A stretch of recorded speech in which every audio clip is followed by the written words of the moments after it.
తీసుకోండి.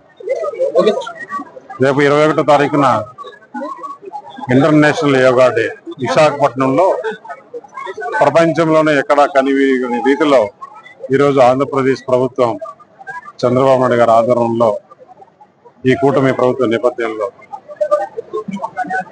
ప్రపంచ దృష్టి అంతా కూడా ఇక్కడే ఉంది. 5 లక్షల మందితో ఎలాంటి ఇబ్బందులు లేకుండా ప్రపంచంలో రికార్డు స్థాయిలో ఈ కార్యక్రమాన్ని చాలా గొప్పగా కూటమి ప్రభుత్వం చేస్తుంది. మన ముఖ్యమంత్రి చంద్రబాబు నాయుడు గారు అయితే ప్రత్యేక శ్రద్ధ వహించి దీనిపైన ఈ యోగా అనేది అందరికీ ఆరోగ్యకరంగా ఉంటుంది. ఇది ఒక ఆస్తి లాంటిది. ప్రజలకు ఆరోగ్యంగా ఉండడానికి ప్రతి ఒక్కరు కూడా యోగా అభ్యసించాలి. ఇదేదో ఒకరోజు 2 రోజులు చేసే కార్యక్రమం కాదు.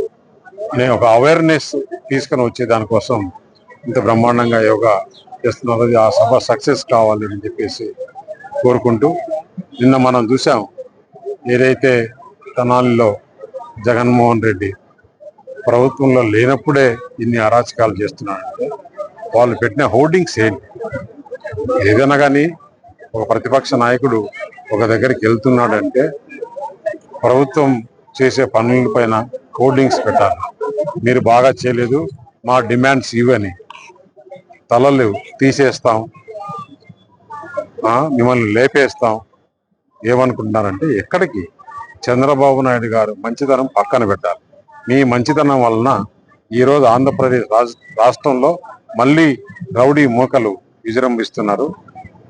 మీరు లా అండ్ ఆర్డర్ ప్రకారం న్యాయంగా ప్రకారం చేయండి, కానీ మరి కూటమి నాయకుల్ని నిరుత్సాహపరచొద్దు.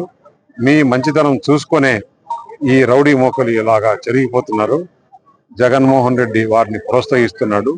వారిద్దరికీ తగిన బుద్ధి చెప్పాలని చెప్పేసి ముఖ్యమంత్రి గారిని ఈ వేదిక నుంచి ప్రార్థించడం జరుగుతుంది.